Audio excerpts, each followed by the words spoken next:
Hi friends, good morning. কেমন আছো তোমরা সবাই? আশা করছি খুব ভালো আছো। তোমাদের আশীর্বাদ ও ভগবানের কৃপায় আমরাও খুব ভালো আছি। তো আজকে আমি ভোরবেলা থেকে ব্লগটা স্টার্ট করে দিয়েছি। তো চারিদিকটা কিন্তু ভালোই আলো হয়ে গেছে। তো কেন এত ভোরবেলা উঠেছি সেটা তো জানতে হলে পুরো ব্লগটা দেখতে হবে। তো পুরো ব্লগটা তোমরা দেখতে থাকো, স্কিপ না করে। আশা করছি খুব ভালো লাগবে। আর দেখো বন্ধুরা, রাস্তায় যারা হাঁটতে বেরোয়, মর্নিং ওয়াক করতে বেরোয়, তো তারাই এরকম বেরিয়েছে। আর তাছাড়া দেখো রাস্তায় কিন্তু লোকজন খুবই কম, তারপরে গাড়ি ঠাড়িও সেরকম খুব একটা যাচ্ছে না। তো আশেপাশের পরিবেশটা তোমাদের কেমন লাগছে শুধু একবার জানিও। আর সকাল দিকটা দেখো বেরিয়েছিলাম অনেকটাই, প্রায় রাস্তা হাঁটতে হাঁটতে চলে এসেছিলাম। আর এই দেখো এই দিকে গাছগুলোতে কত আম হয়েছে এবারে। তো ঝড়ের সম্ভাবনাও নাকি প্রচুর পরিমাণে আছে, ঠিক জানি না। তো এবারে কিন্তু অনেক আম হয়েছে প্রত্যেকটা গাছেতে। আর আজকে থেকে মেয়েদের হচ্ছে সকালে স্কুল, সকাল 6:30 থেকে। তো সেই কারণে দেখো ওইদিকে মেয়েগুলোকে এইভাবে তুলছি আমি। তো ওকে তুললে বসাতে পারলেই ব্যাস অনেক। আর আমার বড় মেয়ে কিন্তু ঠিক আস্তে আস্তে উঠে যাবে, ওকে নিয়ে খুব একটা বেশি চিন্তা করি না। চিন্তা আমার হয় এটাকে নিয়েই। আবার যদি সকালবেলা স্কুল হলে না সব বাচ্চাদেরই অসুবিধা হয়, যদিও আমার অসুবিধা হয় সেটা আর ওদের ওপর দোষ চাপিয়ে কোনো লাভ আছে বলো? কারণ আমি নিজেই 7টার কম ঘুম থেকে উঠতে পারি না, 7টা 7:30 ঘুম থেকে উঠতে বেজে যায়। আর ওরা তো ছোট, তাই না? তো এই যে এরকম টেনে টুনে তুলছি আর ওকে কোলে নিয়ে বসিয়ে নিয়েছি, বললাম যাও হিসু করে এসো। তো ওই এবার যাচ্ছে, দেখো টলছে। কি করব, কিছু করার নেই যেহেতু সকালে স্কুল। তো এদিকে কোথায় যাচ্ছি বলো তো? মেয়েগুলোকে কিন্তু আমি স্কুল দিয়ে চলে এসেছি। এসে দেখো এদিকে যাচ্ছিলাম আমাদের পুকুর ঘাটের কাছে, কিছু কচুর গাছ হয়েছিল।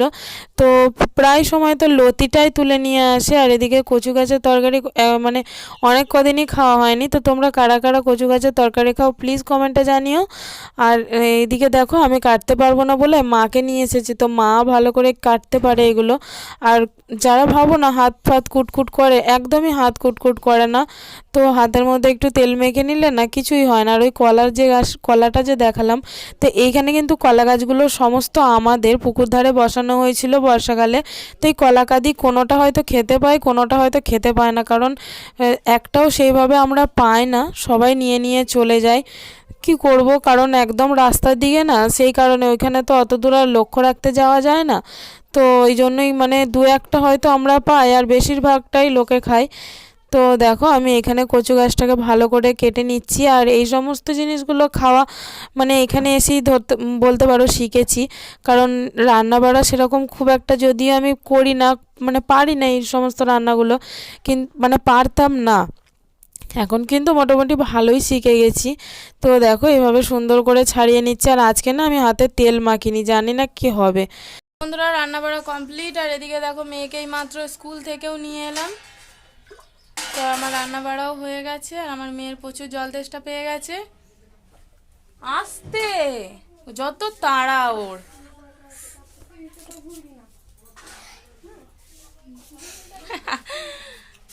তো চলো দেখাই কি কি রান্না করেছি। তো এই দেখো ডিম দিয়ে, পটল দিয়ে, আলু দিয়ে, ঝিঙে দিয়ে একটা পাতলা ঝোল করেছি, খুব বেশি নয়, আমার মেয়ের পছন্দ নয় তাই ছি বলে দিল। আর এই যে সেই কচু গাছটা তুলে এনেছিলাম সেটা তরকারি, আর কিছু করিনি। রান্না বাড়া এটুকুই করেছি, আর বেশি কিছু রান্না করিনি। তো চলো আগে খাওয়া দাওয়া করে নিই। তো বন্ধুরা, তো ভোরবেলা কেন উঠেছিলাম তো এবার তোমরা জেনে নাও। তো ভোরবেলা উঠেছিলাম, এই পাশের বাড়ির এক দাদার বিয়ে ছিল, দাদা ভাইয়ের। তো এই যে বরণডালা ফালা সাজাচ্ছে, আর ভোরবেলা উঠেছিলাম। আমাদের না এটা হয়তো সব রিচুয়ালে আছে কি আমি জানি না। তো এই নিশি জল যেটা তুলতে হয় ভোরবেলা, তো সেইটাই তোলার জন্য আমাদেরকে ডেকেছিল দিদিভাই। ভোর তখন 4টে বাজে, তখন উঠেছিলাম।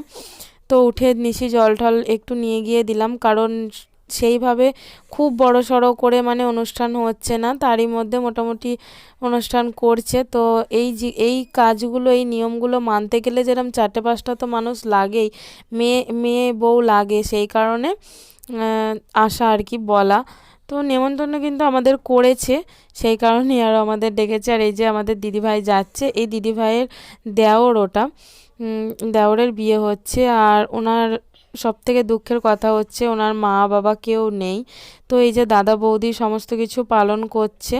আর এবার পুকুরে এলাম, যে কি সব কাজ টাজ থাকে না সেইগুলো হচ্ছে। তো চলো তোমরা দেখতে থাকো, দেখলেই তোমরা সবটাই জানতে পারবে।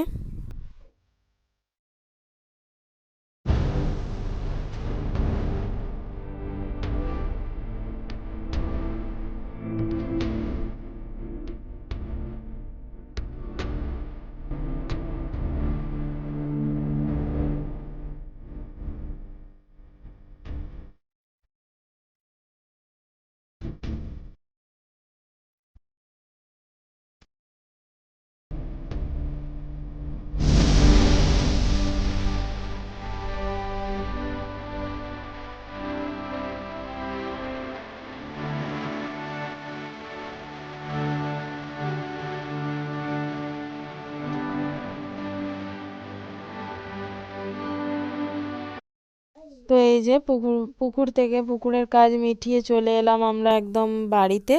তো বাড়িতে এসে এই যে এবার হলুদ টলুদ মাখানো হবে আর চান করানো হবে। কি তোমাদের মনে পড়ছে নাকি বিয়ের আগে, মানে বিয়ের দিনকার কথা?